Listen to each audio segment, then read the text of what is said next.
Everyone welcome to my channel மலரின் பயணம். இன்றைக்கி மலரின் பயணத்தில் நீங்கள் எல்லோரும் எதிர்பார்த்துட்டு இருந்த ஒரு சூப்பரான வீடியோ தாங்க.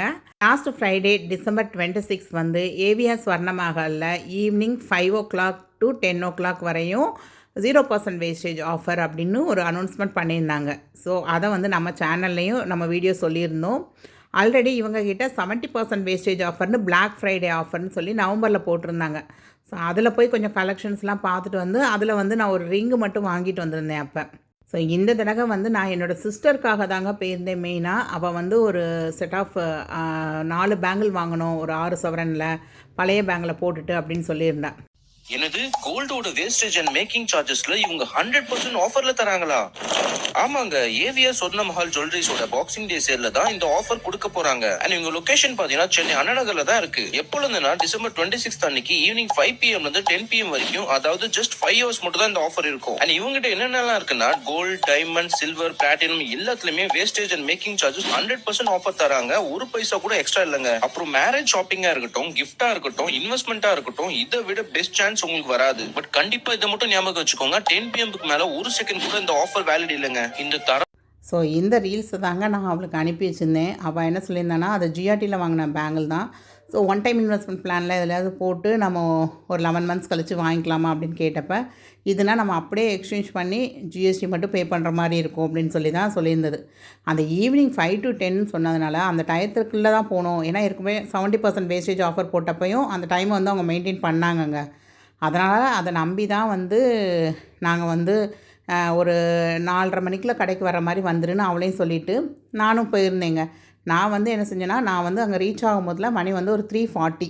ஏன்னா காரில் போயிருந்தேன். ஸோ காரை போடுறதுக்கு நமக்கு செட் ஆகுதோ, நிறையா பேர் வந்துட்டாங்கன்னா கார் பார்க்கிங் முடியாதோங்கிறனால கொஞ்சம் ஏர்லியராக போயிருந்தேங்க. பட் நான் போய் பார்த்தா காலையில் 11 மணிலேருந்தே சேல் போய்கிட்டு இருக்கு. நிறையா பேர் வந்து நகையை எடுத்து வச்சுட்டு அட்வான்ஸ் மாதிரி பே பண்ணிவிட்டு போயிட்டே இருக்காங்க அப்படிங்கிற மாதிரி சொன்னாங்கங்க. நான் உள்ளே போய் பார்க்குறப்ப நகைக்கடை எப்படி இருந்தது அப்படின்னா, அந்த ஃப்ளோரில் ஏற்கனவே ஒரு செட்டு நிற்கிறாங்க, 2வது செட்டு, நான் 3வது செட்டாக பின்னாடி இருந்து பார்க்குறேங்க. அந்த லெவலில் இருந்தது. பட் நான் போன டயத்தில் வந்து ஷட்டர் எதுவும் க்ளோஸ் பண்ணலை. ஆனால் பேங்கிள் கலெக்ஷன்னு பார்த்தீங்க அப்படின்னா ஒரு 4 ட்ரேயில் கிட்டத்தட்ட மொத்தத்துக்குமே வந்து ஒரு 15 செட்டு இருந்திருக்கும். ஸோ எல்லோரும் எடுத்தது போக அவங்க வந்து ஒரு 10 பேங்கிள்ஸ் ட்ரே செட்டு வச்சுருந்ததில் எல்லாம் காலியாகி கடைசியில் வந்து ஒரு 3 பேங்கிள் செட்டு ட்ரே தான், 2/4, 2/6, 2/8 அப்படின்னு சொல்லி மொத்தமாகவே வந்து ஒவ்வொன்றிலையும் ஒரு 4 செட்டு இருக்குது. அப்படின்னா ஒரு 12 செட் to 15 செட்டு தான். அதுலேயும் பார்த்தீங்கன்னா நிறைய ஸ்டோன் வச்ச பேங்கிள்ஸ் தான் மீதி இருந்தது அங்கே. ஸோ அங்கே இருந்ததில் பிளெயின் பேங்கிளாக டெய்லி யூஸ்க்கு போடுற மாதிரின்னு சொல்லி இந்த 2 பேர் இது தாங்க நான் செலக்ட் பண்ணி வச்சுருந்தேன். ஒவ்வொரு வளையல் 2 சவரன் இருந்ததுங்க. ஸோ 4 வளையல் சேர்ந்து 8 சவரன் கிட்ட வந்துச்சு. பட் இந்த வளையலை செலக்ட் பண்ணுறப்ப டைம் பார்த்தீங்க அப்படின்னா கரெக்டாக ஒரு 4-5 அந்த மாதிரி ஆயிருந்தது. என்னோடய சிஸ்டர் வர்றதுக்கு ஒரு 4:30க்கு மேலே ஆயிடுச்சு. ஸோ அவ்வளோ நேரம் நம்மளால் இந்த பேங்கில் வந்து ஹோல்ட் பண்ணி வைக்க முடியல. வேணும்னா சொல்லுங்கள், இப்போயே வந்து உங்கள் பேரில் நாங்கள் போட்டு பில் எடுத்து கொடுத்துருவோம், நீங்கள் வந்து அட்வான்ஸ் பே பண்ணிட்டு வாங்க அப்படிங்கிற மாதிரி சொல்லிக்கிட்டே இருந்தாங்க. ஆக்சுவலாக என்னோடய ஃப்ரெண்டும் வந்துட்டு இருந்தாங்க. அவங்க இந்த பால் ப்ரேஸ்லெட் கேட்டிருந்தாங்கங்க. ஸோ 2 பால் ப்ரேஸ்லெட், இந்த 3 ப்ரேஸ்லெட் தான் மிச்சம் இருந்தது. ஸோ இந்த 3 ப்ரேஸ்லெட்டையுமே நான் வந்து கையில் எடுத்து வச்சுட்டே இருந்தேங்க. அப்போ ஒருத்தவங்க வந்து சண்டை பிடிச்சி, இல்லை இதில் ஒன்று ஏற்கனவே நாங்கள் செலக்ட் பண்ணி வச்சது எப்படியோ தவறி வந்துருச்சு அப்படிங்கிற மாதிரி சொல்லி வாங்கிக்கிட்டாங்க. ஸோ மிஞ்சினது இந்த 2 தான். ஸோ இந்த 2 நான் கண்டிப்பாக வாங்கிக்கிறேன் அப்படிங்கிற மாதிரி சொல்லி எடுத்து வச்சுருந்தேங்க. அட்லாஸ்ட் ஒரு 4:30 மணி 4:45க்கு தான் என்னோடய ஃப்ரெண்டும் சரி என்னோடய தங்கச்சியும் வந்தாங்க. பட் அவள் வந்து இல்லை, எனக்கு கொஞ்சம் பார்வையாக வேணும், எனக்கு இந்த மாதிரி பேங்கிள் பிடிக்கல அப்படின்னு சொல்லிட்டேன். சரி, அந்த ப்ரேஸ்லெட் வந்து அந்த பால் ப்ரேஸ்லெட் வந்து என்னோடய ஃப்ரெண்டு எடுத்துக்கிட்டாங்க. ஸோ இன்னொரு ப்ரேஸ்லெட் தாங்க நான் வாங்கியிருந்தேன். ஸோ அதுக்கு வந்து கிட்டத்தட்ட 17% வந்து வேஸ்டேஜ் போட்டிருந்தாங்க. ஸோ ஓவராலாக பார்த்திங்கன்னா 96,718 வந்திருந்தது. அதுக்கப்புறம் அந்த சேதாரம்னு சொல்லி ஒரு 13,920 போட்டிருந்ததை மைனஸ் பண்ணிட்டாங்க. அப்போ ஓவராலாக எல்லாமே சேர்த்து ஜிஎஸ்டிலாம் சேர்த்து ஒரு 85,281 அப்படின்னு வந்திருந்ததுங்க. ஸோ அப்பப்பைக்கு வந்து ஒரு 500, 1000ன்னு சொல்லி அமௌண்ட்டாகவே சேர்த்து வச்சுட்டு வந்திருந்ததாங்க. ஒரு 34,000 கையில் இருந்தது. ஸோ அந்த கேஷை கொடுத்துட்டு அப்புறம் ஒரு கிரெடிட் கார்டு வேறு இந்த மாதம் எனக்கு வந்து ஐசிஐசியிலேருந்து அலோகேட் ஆகிருக்கு, ஃப்ரீ தான் அப்படின்னு சொல்லி ஒன்று கொடுத்து அனுப்பியிருந்தாங்க. வீட்டுக்கே வந்து கார்டு வந்திருந்தது. சரி, அந்த கார்டை வந்து பார்ப்போம் அப்படின்னு சொல்லிட்டு அதில் மிச்ச அமௌண்ட்டை வந்து போட்டுட்டேங்க. ஸோ போட்டுட்டு எப்படினாலும் விலைவாசி ஏறிக்கிட்டே தான் இருக்குது. சரி நம்ம கிரெடிட் கார்டுக்கு தானே நம்ம எப்படியாவது கட்டிருவோம். அடுத்து ஒரு 3 மாதம் 4 மாதம் இஎம்ஐ போட்டு கூட அதை கட்டிடலாம் அப்படின்னு நினச்சிட்டு தான் இது ஓகே அப்படின்னு சொல்லிட்டு இந்த பிரேஸ்லெட்டை வந்து வாங்கிட்டேங்க. ரொம்ப பிடிச்சிருந்தது. பாப்பாவுக்கு பிடிச்சிருந்தது. ரொம்ப அழகா இருந்தது. ஒன்று வந்து ரோடியம் பாலிஷில், ஒன்று ரோஸ் கோல்ட் பாலிஷில் அப்படின்னு சொல்லி. ஸோ மாடர்ன் ட்ரெஸ் போட்டாலும் நல்லா தான் இருக்கும் அப்படின்னு சொல்கிற மாதிரி இருந்தது. ஸோ மெயினாக வந்து உள்ளே வந்து இதுக்குள்ளே ஒரு ரப்பர் வச்சுருப்பாங்கங்க. அந்த ஹோல் அந்த நடுவில் தெரியுது அவங்களுக்கு. அதுக்குள்ளே வந்து ஒரு ரப்பர் வச்சுருக்காங்க அவங்களுக்கு. ஸோ அதனால் வந்து ஃப்ளெக்சிபிளாக நமக்கு மேலே இழுக்கிறது இறங்குறது அப்படின்ட்டு இருக்குது. ஸோ அந்த ரப்பர் வந்து பார்த்திங்கன்னா 110 கிராம்னு சொல்லி அதோடைய வெயிட்டை வந்து லெஸ் பண்ணியிருந்தாங்க. பட் அந்த ரப்பருக்கு வந்து 900 ருபீஸ்ன்னு சார்ஜ் பண்ணிட்டாங்கங்க. இதே மாதிரி பிரேஸ்லெட் வந்து என்னோடய சிஸ்டர் வந்து மகாலட்சுமி கோல்டன் டைமண்டில் வாங்கியிருந்தா. பட் அவங்க வந்து அங்கே அந்த ரப்பர்னு அவங்க இருக்குதுன்னு சொல்கிறாங்க. பட் அதுக்கான வெயிட் குறைக்கவும் இல்லை. பட் அந்த ரப்பருக்கான காஸ்ட்டுன்னு எதுவும் சொல்லலை அவங்க. அவளுக்கு வந்து இங்கே கலெக்ஷன் பிடிக்கல அப்படின்னு சொல்லிட்டு நாங்கள் ஏவிஆரில் இருந்த மணிக்கு அடுத்து மகாலட்சுமி கோல்டன் டைமண்ட் போய் தான் அவளோடதெல்லாம் எக்ஸ்சேஞ்ச் பண்ணி அங்கே தான் அவள் பேங்கிள் பர்ச்சேஸ் பண்ணாள். ஸோ இந்த பிரேஸ்லெட்டை எடுத்து வச்சுட்டு இருக்கப்பே பார்த்தீங்க அப்படின்னா, காலையிலே வந்து ஒரு சில பேர் வந்து நகை செலக்ட் பண்ணி அட்வான்ஸ் வந்து பே பண்ணிவிட்டு போயிருந்துருக்காங்க. ஒரு 10 லட்ச ரூபாய்க்கு 15 லட்ச ரூபாய்க்குன்னு ஆன்டிக் கலெக்ஷன்லாம் செட்டாக எடுத்து வச்சுருந்தாங்கங்க. அவங்க எல்லாருமே வந்து ஒரு 2 லட்சம் 5 லட்சம் அப்படின்னு சொல்லி பே பண்ணி அட்வான்ஸ் மாதிரி பே பண்ணிவிட்டு பில் பண்ணுறதுக்கு அந்த 5 o'clock மேலே வந்திருக்காங்க அவங்க. அப்படிங்கிறப்ப ஒரு சில நகைகள் வந்து இது வேணாம் அது வேணான்னு செலக்ட் பண்ணி வச்சதில் திரும்ப ரிட்டர்ன் கொடுத்தாங்கங்க. ஸோ அதில் ஒரு பேங்கிள் பார்க்கணும். செம்ம சூப்பராக இருந்ததுங்க. ரொம்ப அழகாக இருந்தது அந்த பேங்கிளு. எனக்கு பார்த்ததும் அது ரொம்ப பிடிச்சிருந்தது. பட் நமக்கு இப்போ கையில் பைசாவே இல்லாமல் நம்ம அந்த பேங்கிளை பார்த்து என்ன பிரயோஜனம் அப்படிங்கிற மாதிரி இருந்தது. ஏன்னா எங்களுக்கு எடுத்து காமிச்சவங்க தான் வந்து காமிச்சாங்க.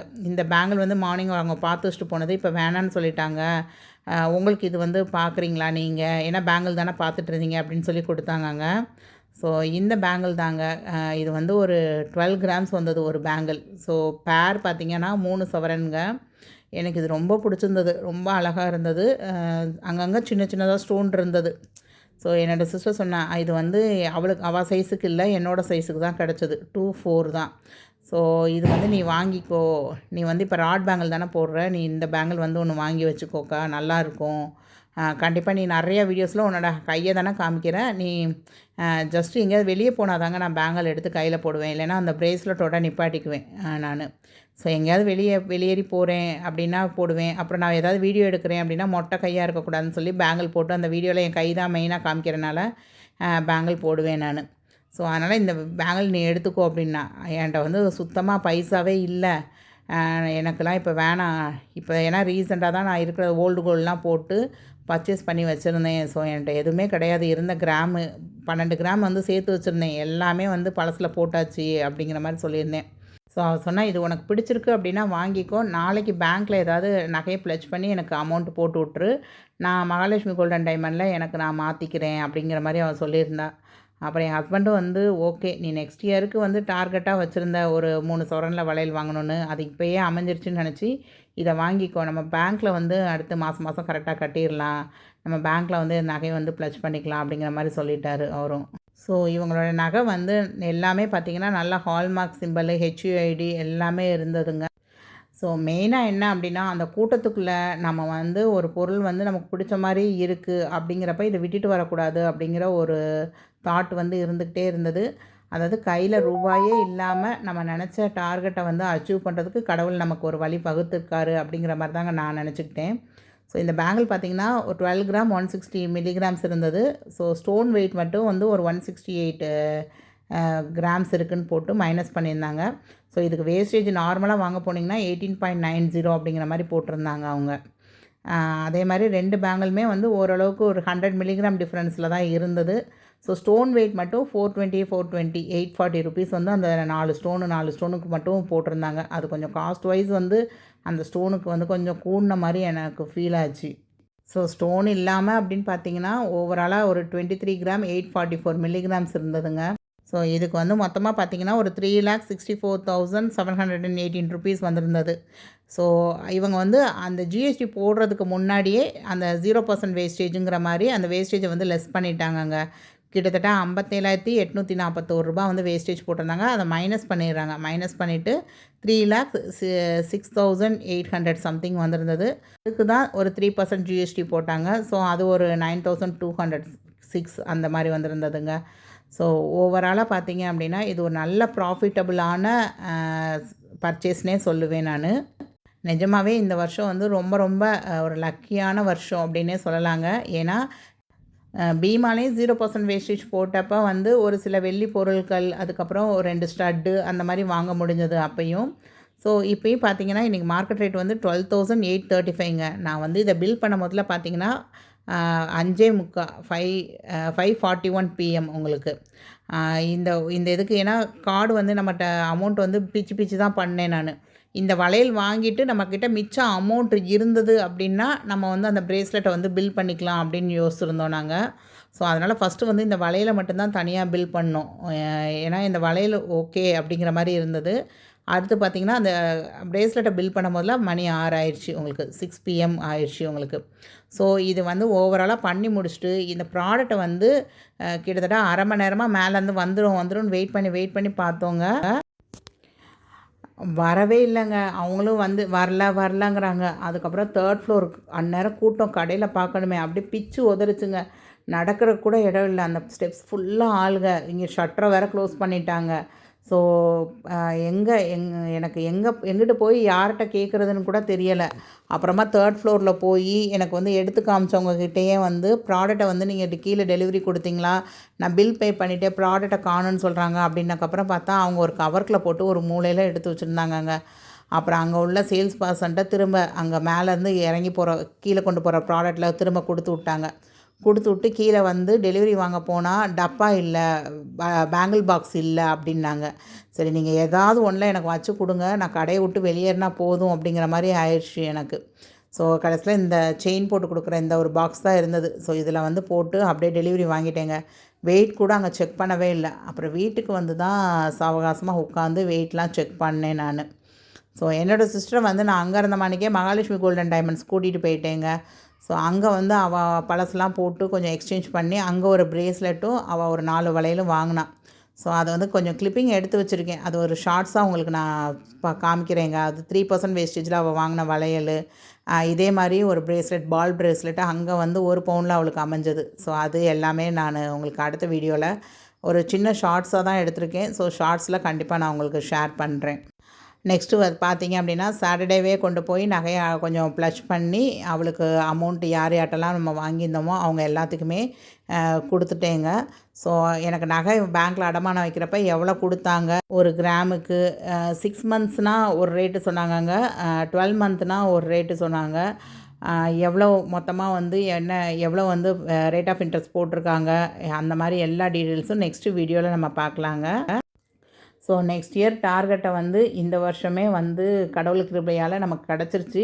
பட் இப்போ என்ன முனைப்பாக இருக்கணும் அப்படின்னா, இப்போ புதுசாக எடுத்திருக்க அந்த கோல்டு லோனும் சரி, கிரெடிட் கார்டில் ஒரு ஸ்வைப் பண்ண அமௌண்ட்டும் சரி, ஸோ இதை வந்து அடுத்தடுத்து எதை ஃபஸ்ட்டு நம்ம வந்து க்ளோஸ் பண்ணுறேன், ஸோ இதுக்கு வந்து என்னென்ன ஸ்டெப்ஸ் எடுக்கிறேன் அப்படிங்கிறது தாங்க என்னோடய அடுத்த மிஷனாகவே வச்சுருக்கேன் அப்படின்னு சொல்லலாம்.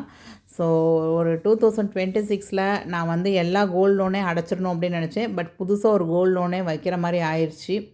ஸோ கண்டிப்பாக 2026 எண்டுக்குள்ளே நான் இப்போ என்ன நகையெல்லாம் ப்ளஷ் பண்ணேனோ அதெல்லாம் திருப்புறதை தான் ஒரு டார்கெட்டாக நான் ஃபிக்ஸ் பண்ண போகிறேன். ஸோ அதுக்கு நம்மளுடைய ஏர்னிங்ஸையும் நம்ம வந்து இன்னும் கொஞ்சம் இன்க்ரீஸ் பண்ணணுங்க. ஸோ அதுக்கான முயற்சியும் நான் எடுத்துக்கிட்டு தான் வரேன். ஸோ உங்களுக்கு நான் ஏற்கனவே சொல்லியிருந்தேன், வீட்டில் இருக்க பெண்கள் வந்து எப்படி நம்மளோட ஏர்னிங்ஸை வந்து கூட்டலாம் அப்படின்னு சொல்லி நான் வந்து வீடியோ வந்து ரெடி பண்ணிக்கிட்டே தாங்க இருக்கேன். ஸோ அந்த மாதிரி ஏர்னிங்ஸ் பண்ணுறவங்களே ஒரு மோட்டிவேஷனலாக உங்கள் கூட பேச வச்சா நல்லா இருக்குமே அப்படிங்கிற மாதிரி யோசித்து நிறையா பர்சன்ஸை வந்து நான் வந்து கொஞ்சம் வீடியோ கிளிப்பிங்ஸ் எடுத்துக்கிட்டு இருக்கேன். ஸோ கூடிய சீக்கிரத்தில் கண்டிப்பாக நியூ இயருக்கு உங்களுக்கு ஒரு புது ஐடியா கிடைக்கிற மாதிரி கண்டிப்பாக அந்த வீடியோ வந்து ரிலீஸ் பண்ணுறேங்க. ஐ ஹோப் வீடியோ பிடிச்சிருக்கோம் அப்படின்னு நினைக்கிறேன். நான் வாங்கின பேங்கிள் பிடிச்சிருந்ததா, ப்ரேஸ்லெட் பிடிச்சிருந்ததா அப்படிங்கிறத கண்டிப்பாக கமெண்ட் பண்ணுங்கள். மோஸ்ட்டாக நான் வந்து நகையை ப்ளச் பண்ணி புது நகை வாங்குறத வந்து என்கரேஜே பண்ண மாட்டேன். பட் இந்த வருஷம் என்னோடய சூழ்நிலை நானே நகையை ப்ளச் பண்ணி ஒரு புது நகை வாங்குகிற மாதிரி ஒரு சூழ்நிலையை உருவாக்கி விட்டுருச்சு. ஸோ இந்த 2026ல் கடவுளோட கிருபையாலையும் உங்களோட ஆசீர்வாதங்களோட என்னோட உழைப்பு வந்து பன்மடங்காக பெருகணும். அதன் மூலமாக நான் வந்து இந்த நகைக்கடன், இந்த என்னென்ன கடன்கள்லாம் இருக்கோ அதை எல்லாத்தையும் நான் வந்து சால்வ் பண்ணுவேன் அப்படிங்கிற ஒரு ரொம்ப ரொம்ப மிகப்பெரிய நம்பிக்கை எனக்கு இருக்குங்க. ஸோ இது வரைக்கும் நம்ம சேனலை சப்ஸ்கிரைப் பண்ணாமல் பார்த்துட்ருக்கீங்கன்னா சப்ஸ்கிரைப் பண்ணிக்கோங்க. நிறைய யூஸ்ஃபுல்லான வீடியோஸ் தொடர்ந்து நம்ம சேனலில் வந்துக்கிட்டே தான் இருக்கும். ஸோ இந்த வீடியோ வந்து ஒரு ஷோ ஆஃப் பண்ணுறது அப்படிலாம் கிடையாதுங்க. உங்களுக்கு கண்டிப்பாக ஒரு மோட்டிவேஷனலாக இருக்கும். மோட்டிவேஷனலாக இருக்கிறவங்க கண்டிப்பாக இதை வந்து செயல்படுத்தி நெக்ஸ்ட் இயரில் கண்டிப்பாக நீங்களும் நிறையா அச்சீவ் பண்ணுவீங்க. தேங்க்ஸ் ஃபார் வாட்சிங் த வீடியோ. பாய்.